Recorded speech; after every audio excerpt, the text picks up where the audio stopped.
Wala ng bagyo sa bansa at wala na ring binabantayang namumuong sama ng panahon sa ngayon. Niiral ngayon ang shear line o yung pagsasalubong ng mainit na hangin mula sa dagat Pasipiko at ang malamig na hanging amihan. Apektado nito ang silangang bahagi ng Visayas at Katimugan, Luzon. Malakas pa rin ang amihan sa bansa kaya naman makararanas pa rin ng malamig na simoy ng hangin sa buong parte ng Luzon. Bukas asahan ng maulap na panahon at paminsang pagulan sa ilang bahagi ng Cagayan Valley, Mimaropa Provinces, iba pang bahagi ng Western Visayas at iba pang parte ng Bicol Region, Aurora at sa Quezon.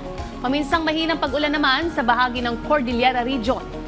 Kalat-kalat na pag-ulan naman sa Sorsogon, Masbate, Eastern Visayas, Negros Occidental, Guimaras, Cebu sa mabababang lugar o malapit sa waterways mula sa posibleng pagbaha at pagguho ng lupa.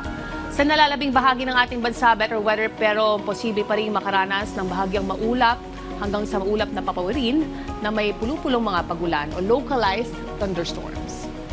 Samantala, silipin na natin ang tsansa ng pagulan sa mga pangunahing lungsod sa ating bansa.